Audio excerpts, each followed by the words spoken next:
Bom dia, gente. Para mim é um grande privilégio de estar aqui com vocês. Eu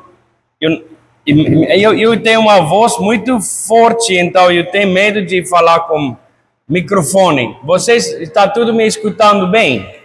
Tá, então se vocês estão me escutando, não precisa ter microfone. Mas ele pode ficar aqui. Vamos fechar nossos olhos e vamos orar. Senhor, muito obrigado para esse dia. Muito obrigado para esse privilégio que nós temos, Senhor, para escutar a Tua Santa Palavra. Muito obrigado para esse privilégio que eu tenho para estar aqui hoje, nesse capela de Calvário, aqui no Ibarni, junto com os alunos da Instituto, do Seminário, Senhor.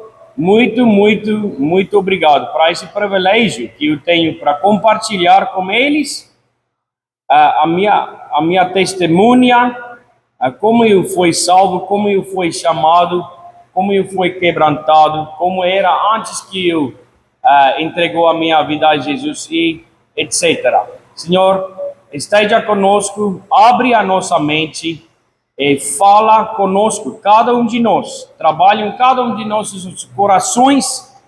Senhor, outro dia eu li a carta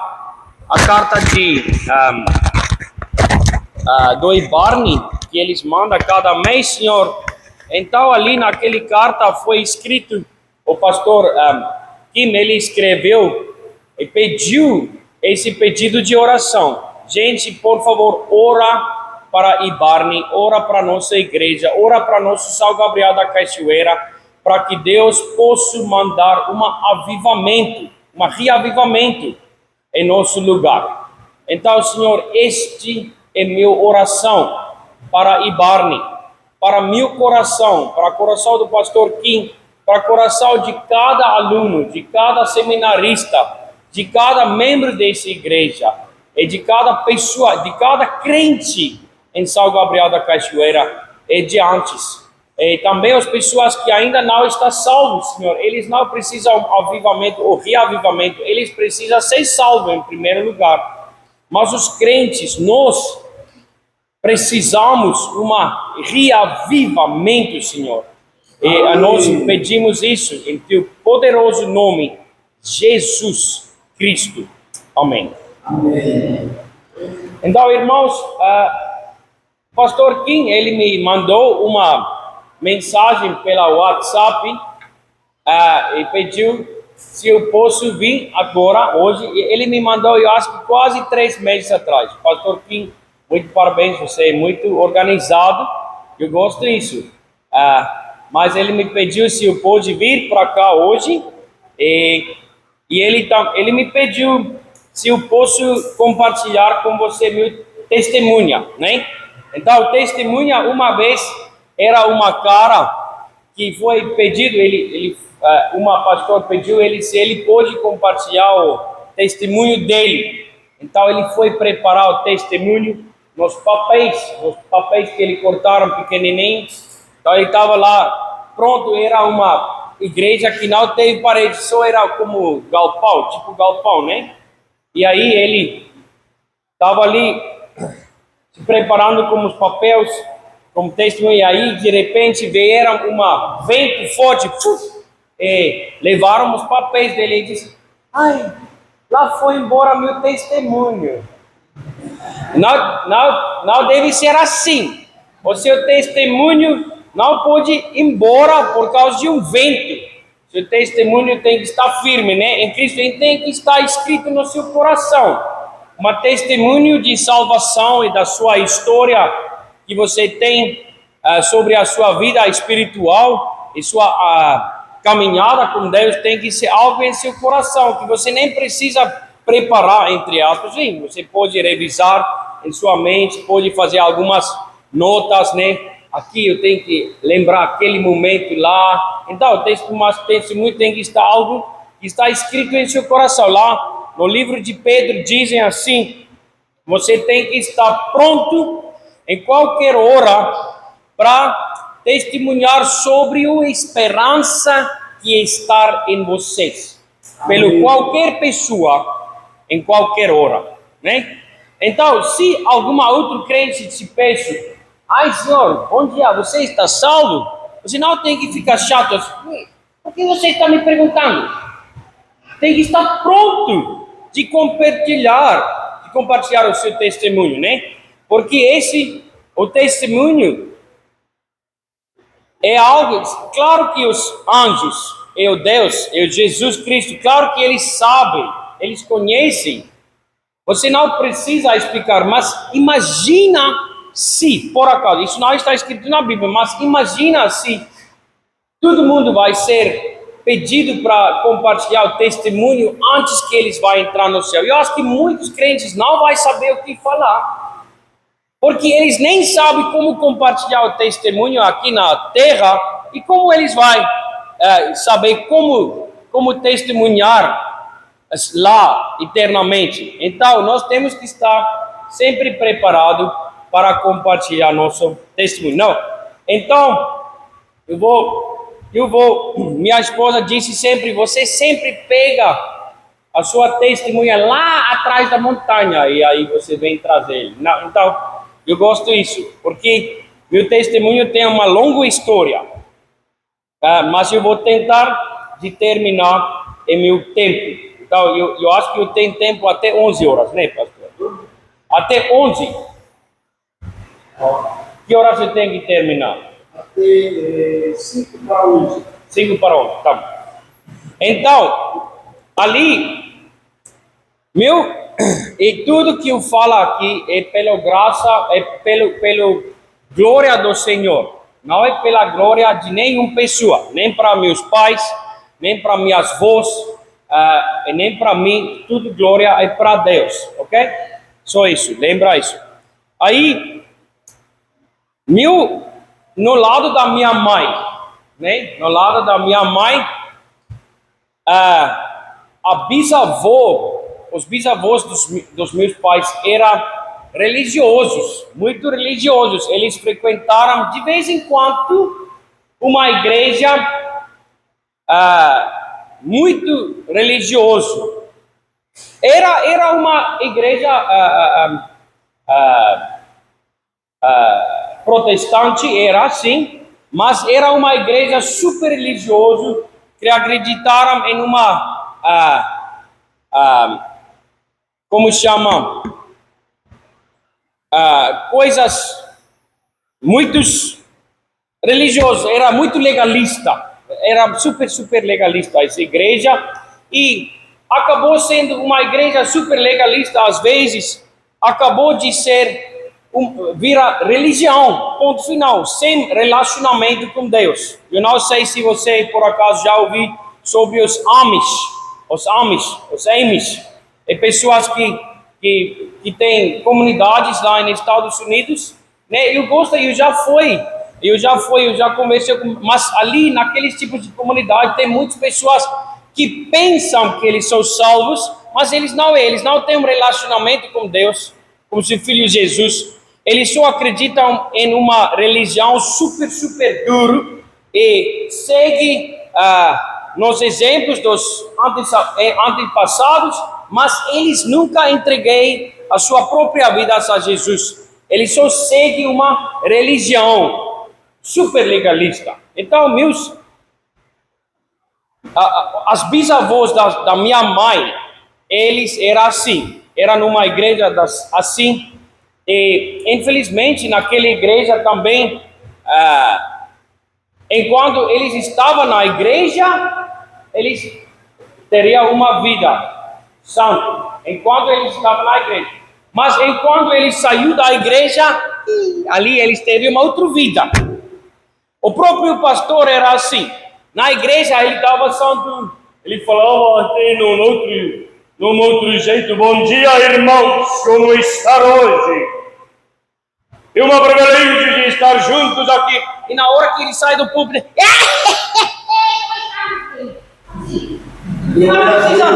Você não precisa mudar assim seu jeito, seu comportamento. E quando você está no público, sim, você tem que ter respeito para Deus. Mas em cada momento nós estamos diante do Senhor. Não precisa ser santo somente na igreja e fora da igreja. E pode fazer o que quer. Isso não é certo. O próprio pastor naquela igreja, ele era assim. Na púlpito ele era, entre aspas, santo. Quando ele saiu do púlpito, epa! Na festa da igreja, não, ele era a cara mais bela do que todo mundo. Sério. Então, assim era o pastor do bisavô da minha mãe. Então, esses bisavôs da minha mãe, esse bisavô da minha mãe, ele teve 13 filhos. Então, eles estavam frequentando aquela igreja, de vez em quando. Mas aí, eles estavam seguindo o quê? Seguindo uma religião. E aí, naquela cidade, era cidade pequena, todo mundo era indo para aquela única igreja que teve lá naquela cidade. Essa cidade era uma cidade de uma mina. Teve uma mina lá, eles tiraram cobre naquela mina, uma mina de cobre. Mas então, uma vez chegou uma outra igreja que colocaram lá uma tenda, como se chama? Tenda, né? Barraca, né? Plástico, temporário, e vieram a pregar o evangelho.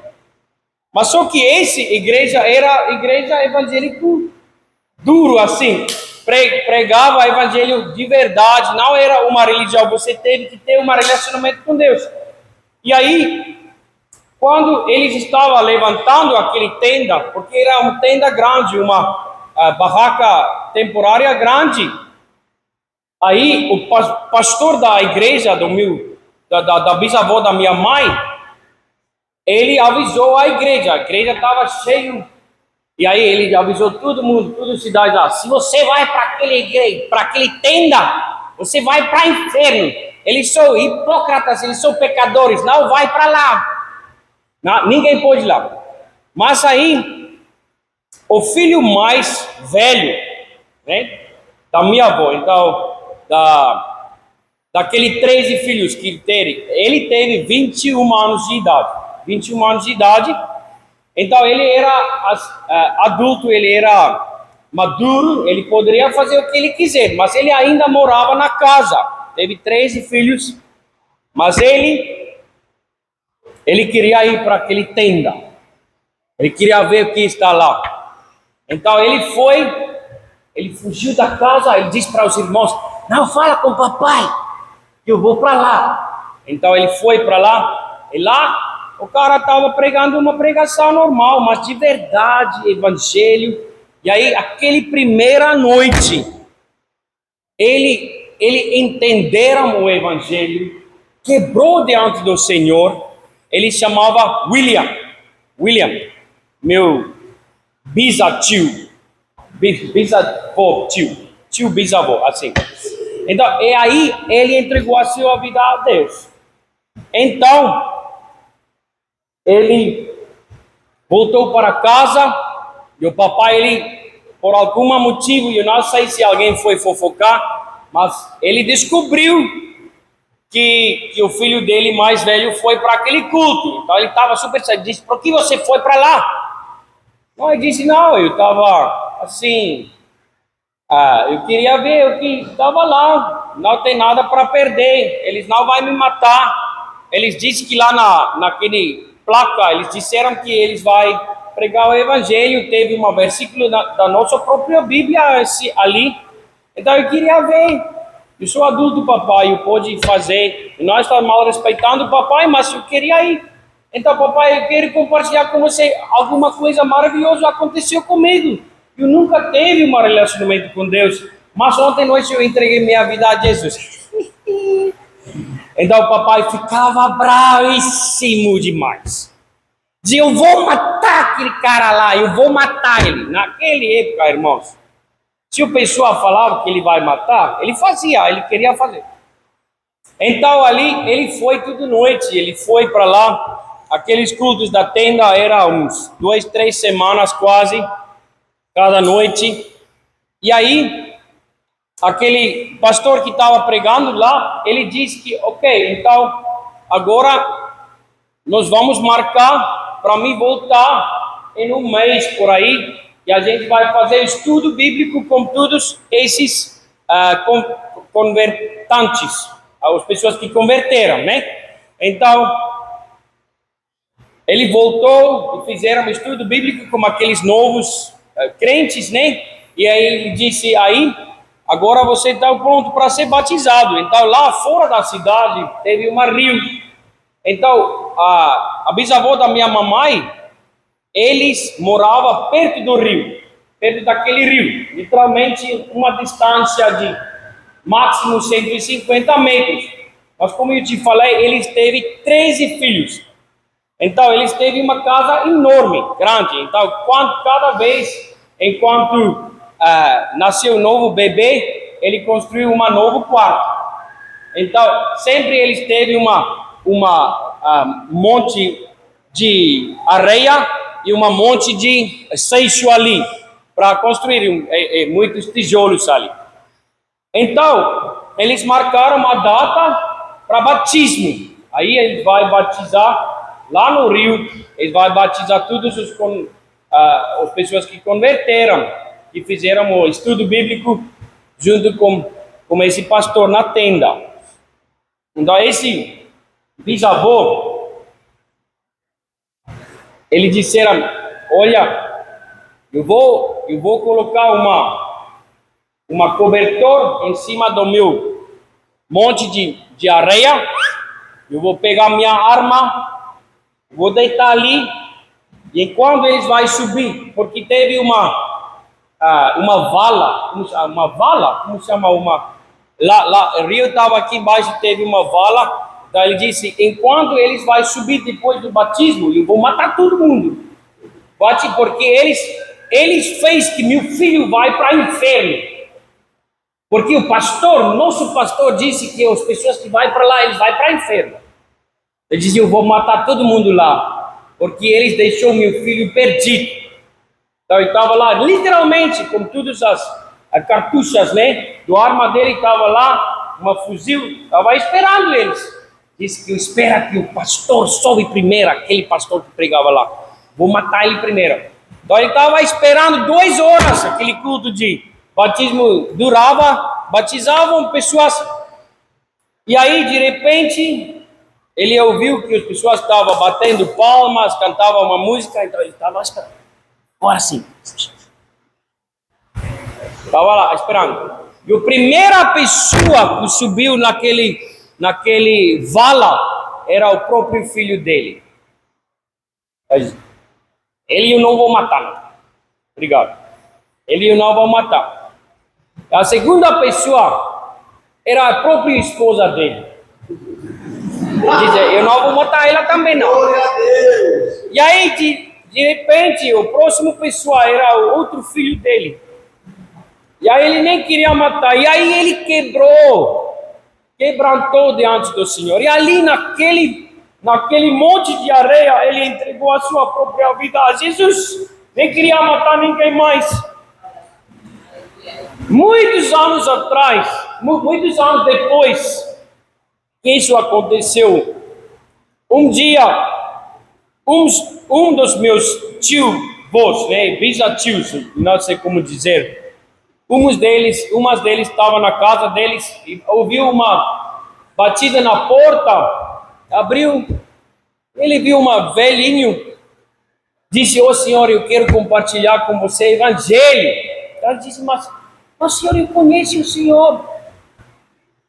De onde sou o Senhor? Então ele explicou, então foi o próprio pastor que estava naquela igreja religiosa que converteu depois de verdade e tornou uma evangelista que foi casa a casa para pregar o evangelho.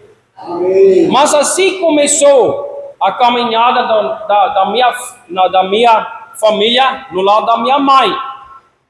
Mas eu te falo uma coisa, deixa eu te falar uma coisa. Deus não tem netos e não tem bisnetos. Ele só tem filhos. O que significa isso? Mesmo que ali, muitos anos antes de mim, Deus começou a trabalhar na minha família, isso não significa que meus avós, bisavós eram crentes. Isso não significa que eu automaticamente é um crente, não. Eu mesmo tenho que ter um encontro com Deus. Mesmo se meu bisavô, ou avô, ou pai, mesmo que todas as gerações diante de mim foram crentes, homens de Deus, eu tenho que ter um encontro com Deus, onde eu mesmo entrego a minha vida a Deus, a Jesus, entende? No lado do meu pai, também teve uma história. A minha avó, mulher, e não sei como pronunciar a diferença dos dois. Vó. Não, então, português ainda é difícil para mim, pastor, para tu também, né? Português é difícil. Então, mulher, a minha avó, quando ela teve 15 anos de idade, ela foi para uma conferência e ali ela converteu. E ela queria ir para seminário, mas aí, naquele período, então, enquanto ela estava preparando para ir para seminário, ela conheceu meu avô, homem. E ela disse para ele, não, mas eu não quero casar, porque eu quero ir para seminário. Então ele disse, não, vamos casar. E aí nós dois vamos para seminário. Mas ele era pecador, ele não era crente em nada, ele pretendeu de ser crente. Isso acontece, infelizmente. E aí ele se casou, e ela pensava que eles vão para seminário, mas ele proibiu ela para ir até para a igreja. Meu avô, ele era duro, ele era cara doido. E era fazendeira, mas ele era alcoólatra. Ele era alcoólatra. Ele teve 4 fazendas. Ele era muito grande fazendeiro. Ele teve 4 fazendas, teve 13 tratores. Ele era muito rico. Mas ele era tão grande, como se chama, alcoólatra, que ele começou assim, e teve que vender uma fazenda, teve que vender a segunda fazenda aí. De repente, não teve nenhuma fazenda a mais. Venderam tudo e virou uma pedreiro. Começou a construir. Fizeram até a morte dele, era pedreiro. Mas essa avó essa mulher, avó, ela era mulher de Deus. Mulher de Deus. E ela orava para a salvação do meu avô. E também para a salvação dos seus filhos. Ela teve 3 meninos e uma menina. E aí, mas infelizmente, enquanto papai não é crente e somente mamãe é crente, funciona muito triste. Infelizmente, foi pessoas que fez uma pesquisa. Eles disseram assim, eu não sei quanto verdade é, mas eu acho que é muito correto essa pesquisa que eles fez. Ele disse, se por acaso a mamãe fuma, por exemplo, vamos usar esse exemplo. Se por acaso tem um casal e a mamãe fuma cigarro e o papai não fuma, tem 27% de que o filho um dia vai fumar, filho ou filha. Se mamãe fuma, tem 27% que o filho ou filha vai fumar um dia. Se mãe fuma e papai não. Se o papai fuma e mamãe não, o filho, você troca os dois números. Se pai fuma e mamãe não, o filho ou filha tem 72% de que ele vai fumar um dia. Escuta agora. Se o pai fuma e a mamãe fuma, você junta os dois números. 27 mais 72, quanto é? 99% de chance que esse filho vai fumar. Não sobre coisas somente negativas. Essa pesquisa foi sobre coisas positivas e negativas. Então, se a mamãe segue o Senhor com todo o coração dela, ela faz devocional todo dia, ela é mulher de Deus, tudo, seguindo aos pés do Senhor. Mas o papai é cachaceiro, o papai não quer saber nada sobre Deus. Os filhos somente vai ter 27% de chance de também ser crentes. Mas se o pai segue Deus e mamãe não, os filhos têm 72%. E se os dois servem o Senhor, 99% de chance que o filho vai ser homem de Deus, a mulher de Deus. Então, o pai é mais influenciador dos filhos. Isso, infelizmente, é a nossa problema de hoje. Que os filhos de hoje em dia não têm papai. E se tivesse pai, o papai não segue o Senhor. Então, isso é a coisa. Então, meu pai e os dois irmãos dele e a irmã, eles não estavam seguindo os passos da mamãe. Quando eles saíram de casa, eles eram muito pecadores. Muito. Nem vai começar a contar para você como era meu pai. Ele era doido, mano. E minha mãe também, ela se desviou na juventude dela e eles dois se conheceu e casou. E meu papai, ele foi trabalhar na mina, ele era mineiro lá em África, e ele era mineiro, trabalhava lá duro, cara trabalhador. Mas cada final de semana teve festa lá na casa dele. Eu e meu irmão, a gente era pequena, os 4 anos, 5 anos aí, e a gente sempre roubava o cigarro do meu pai. Eu tenho só 4 anos de idade, 5 anos de idade naquela época. Eles roubavam o cigarro do meu pai, pacote de cigarro, e a gente foi esconder, ele foi fumar. A gente virou totalmente doido aí. E aí também quando ele teve festa lá em casa, e quando convidou os amigos dele para fazer churrasco, todo mundo estava bebendo. Então eles lá em África do Sul, os pecadores têm costume de beber muito conhaque. Não sei se você conhece conhaque. Então, bota conhaque com Coca-Cola. Então bebendo, eu e meu irmão sempre roubava um pouco de conhaque com Coca-Cola. Foi esconder. E aí sempre, às 7, 8 horas a gente já estava dormindo. Meu papai, ele falou com os amigos, olha, meus filhos estão tão obedientes, eles vão levar eles mesmo para a cama, ele está dormindo já desse horário, tá no dia. Mas não era assim, era porque nós estávamos bêbados, doido. Então assim foi.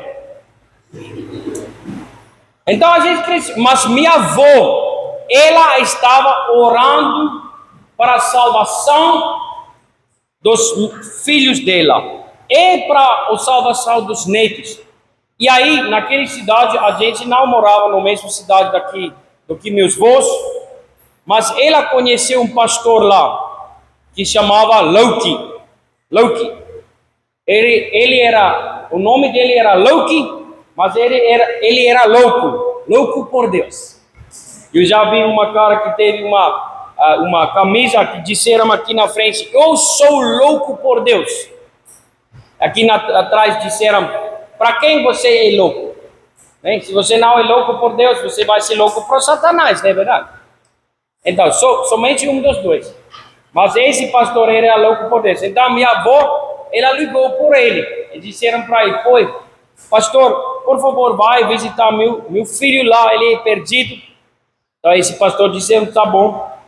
E aí ele foi visitar, bateu na nossa porta, nós nunca foi para a igreja, bateu na nossa porta, meu papai abriu, boa tarde, senhor, o que você está fazendo? Não, eu sou pastor, eu quero visitar vocês. Então ele entrou assim. Meu pai nem convidou ele para entrar na casa, mas ele entrou assim, foi sentar. E o papai estava assim chato. Meu papai estava assistindo uma programação na televisão. Como chama esse besteira que as mulheres gostam de assistir 5, 6, 7 horas da noite? Novela. Meu pai estava assistindo uma novela. Então naquele horário da novela, esse pastor queria visitar. E aí o pastor desligou a televisão. Meu papai ficava com raiva. Que deu você direito de desligar meu telefone? Eu nem te convidou para entrar na minha casa. Não, mas foi a sua mãe que me convidou. Então eu estou em casa aqui. Esse pastor ele ficava sentado lá. Ele disse, depois de um tempo que meu papai ficava lá sentado pensando, que é isso? Ele disse, eu vou ler para nós na Bíblia. Então ele pegou, eu e meu irmão estavam sentados lá, olhando esse pastor. Ele teve uma hérnia na barriga, então ele teve uma barriga feia assim, estranho, porque ele teve uma hérnia. A gente estava olhando para esse pastor, ele era feliz da vida, ele teve uma sorriso assim, ele não tivesse orelhas, o sorriso dele estava em volta da cabeça dele, ele estava super feliz. A gente olhava, eu e meu irmão. Então, no final da visita, ele disse, eu vou ler para nós na Bíblia. Ele começou a ler, depois ele orou. E aí, próxima semana, no mesmo dia, no mesmo horário daquela novela, Dallas. A novela chamava Dallas, não sei se você conhece. Mas então, ele chegou lá, de novo, entrava na casa, desligou a televisão, meu papai estava chato demais. Que isso? Eu nem queria que esse pastor me visitasse. Então ele continuou. E depois de algum tempo, ele insistiu, esse pastor pregava o evangelho para meu pai, e meu papai entregou a sua vida a Jesus. E minha mãe também. E aí ele convidou a gente para ir para um acampamento, uma conferência de Páscoa. Aí em volta do abril, né? Agora que nós vamos ter Páscoa, né? Então a gente foi, eu teve 6 anos de idade. 6 anos de idade, quando meu papai entregou a sua vida a Jesus, minha mãe também. Então, naquele conferência, aquele acampamento de Páscoa, eles convidaram uma pastor que chamava Keith Daniel. E esse cara, ele era inglês. E a gente cresceu, a gente viveu numa parte em África do Sul, onde ninguém falava inglês. A gente nem falava, nem entenderam inglês, nem entendéramos sim ou não em inglês. Nada. Eu nem falava, entendeu nada em inglês. Nós falávamos africano. Nós somos africanas e eu falava africano. E esse pregador chegou lá, ele foi convidado pelo pastor para pregar naquela conferência, mas ele nem falava africano, então ele pregava em inglês. Então eu fui para lá e escutava essa pregação. Mas, irmãos, Deus abriu meus ouvidos. Eu entendeu todas as palavras que ele pregava. Foi misericórdia de Deus. E aí, enquanto eu estava escutando isso, eu nunca fui para a igreja. Sim, algumas vezes, 1 ou 2 vezes com minha avó, enquanto nós estávamos visitando minha avó. Mas eu era muito pequena, nem entendeu ainda. Era bem pequena, mas naquela conferência, enquanto aquele pastor estava pregando, eu entendeu todas as palavras que ele falava, e Deus tocava meu coração. Eu sabia que eu era pecador. Eu sabia, mesmo que eu era somente 6 anos de idade, eu sabia que eu era pecador. E se você reconhece que você é um pecador, aí, no mesmo momento, no mesmo instante, você também reconhece, sendo pecador, sendo perdido, eu preciso uma Salvador. Enquanto alguém está se sufocando na água, o que ele reconhece? Ele reconhece, eu estou perdido, eu estou morrendo. Eu preciso conseguir sair da água. E se você, no seu próprio força, não sabe como sair, se as ondas estão muito poderoso, muito forte, você reconhece também, eu preciso uma Salvador. Se essa pessoa está com a cabeça embaixo da água, e de repente ele tem chance de sair, e se ele vai ser orgulhoso assim? Não, ele não vai gritar para socorro. Eu vou me salvar mesmo.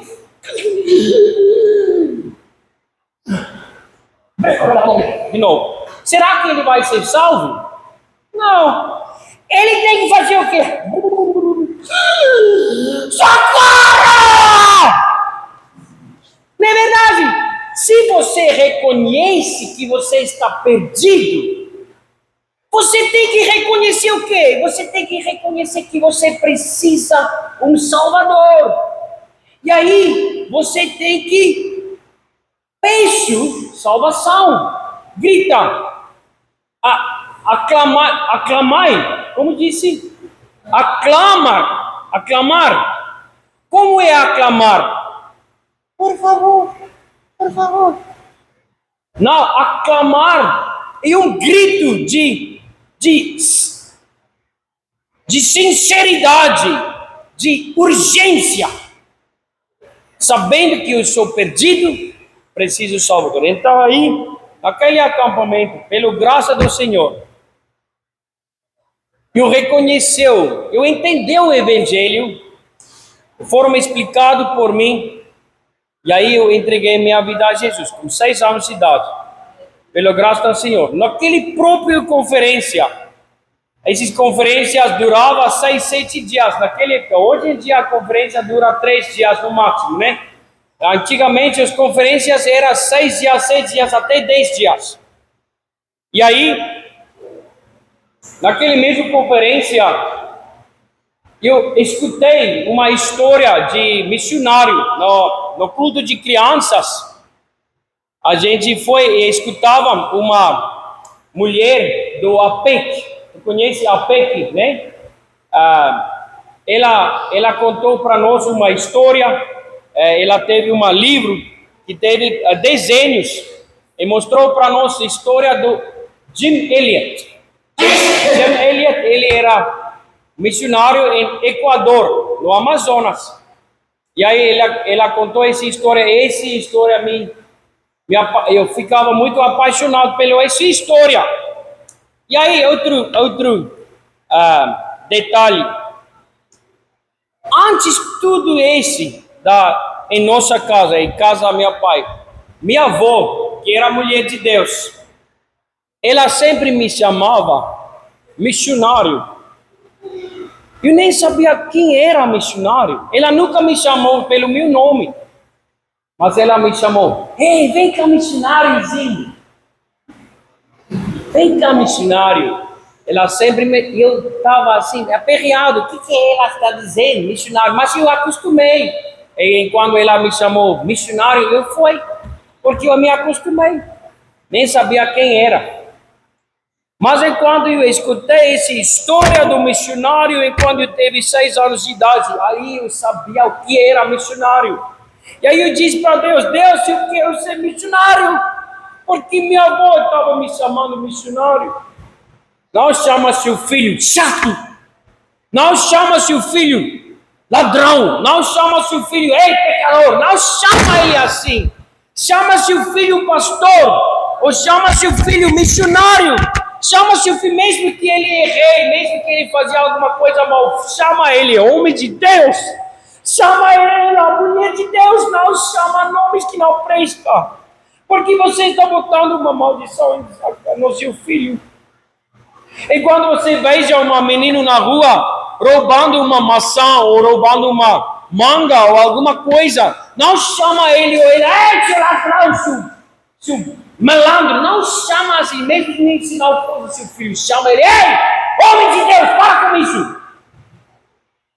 As pessoas podem pensar que você é doido, mas irmãos, obrigado, faz coisas que um dia aquele criança vai lembrar. Joga uma gota no balde daquele vida. Não uma gota de sujeira, uma gota limpa. Para que ele balde pode encher e chegar numa ponto onde está cheio, onde ele reconhece que ele é o pecador, onde vai entregar a sua vida a Jesus. Então, ali eu teve desejo de ser missionário. Irmãos, muitas pessoas dizem que você precisa uma chamado especial para ser missionário ou para ser pastor. Seria bom. Mas olha, eu vou te falar uma coisa. O Booth, General Booth, William Booth, ele era fundador da Exército de Salvação, né? Salvation Army. Ele disse, não espera para uma chamado. O chamado já está escrito na Bíblia. O Isaías, você pode ler a história da Isaías. Isaías estava fazendo serviço lá no templo. Lá no templo estava cheio de gente. Teve outras pessoas fazendo sacrifício. Estava outros sacerdotes, outros levitas, muitas pessoas ali. Mas naquele momento, onde ele ouviu a voz do seu Deus, disse: Quem eu posso chamar? E quem pode ir para nós? E o Isaías escutou a chamada. Deus nem falava: Oi, Isaías, eu quero te mandar. Eu estou te chamando. Não, de Deus disseram: o quem? Quem vai? Quem ia? E aí ele disse: Eis-me aqui, Senhor. Entende? Então, o mesmo chamado está aqui hoje, irmãos. Deus está te chamando para entregar sua vida a Jesus. Se você ainda nem fez isso, você tem que fazer muito pronto, muito logo. Porque se você ainda nem entregou sua vida a Jesus, você tem problema. Problema é inferno, o maior problema que existe. Em segundo lugar, Deus está chamando qualquer pessoa que está pronto de dizer assim: Eis-me aqui, Senhor, me manda. Lá em Manaus, na base do Novos Tribos, tem uma placa grande, lá na entrada da base lá em Manaus. Tem 2 bases, mas numa delas tem uma placa grande e disseram assim: se não você, quem? E se não agora, quanto? Irmãos, se não você, quem? Nós estamos vivendo em uma geração perdida, mais perdida, eu acredito, que nós vivemos numa geração mais doidos da história humana. Nunca teve tanto inteligência do que hoje. Junto com a inteligência vem a pecado. Irmãos, nós vivemos numa geração super perdidos que precisa uma Salvador. E se não vai ser vocês que vai acordar, que vai estar pronto de ser extraordinário para Deus. Quem vai? Quem vai? Deus te trouxeram para cá como um propósito. Deus te trouxeram para cá porque Ele quer te preparar para fazer algo extraordinário. Amém. Existem muitos crentes ordinários, infelizmente, que não faz devocional, que não ora nos joelhos dele. Não, mas eu tenho problema no joelho, então bota uma almofada. Quando foi a última vez que você estava orando por 5 minutos? Quando foi a última vez quando você estava orando para 5 minutos para pessoas perdidas? antes de falar com pessoas sobre Deus, vai falar com Deus sobre pessoas. Muitos missionários ou pastores de hoje querem falar muito sobre Deus com pessoas, mas em verso eles não fazem. Ele nunca fala com Deus sobre pessoas. Irmãos, Deus precisa, meu tempo acabou. Deus precisa pessoas extraordinárias. Eu vou acabar com essa história que também me impressionou muito, que é uma super bom exemplo para mim. Em Índia teve vários missionários boas. Uma era William Carey. Primeiro missionário para a Índia era William Carey. Depois era outro missionário, Adoniram Judson. Foi para a Índia também alguns anos depois de William Carey. E alguns anos depois ele foi no tempo de 1901, 2, 3 até 1912. Era uma pessoa que foi para lá para tentar de ser missionário lá. Ele chamava John Hyde.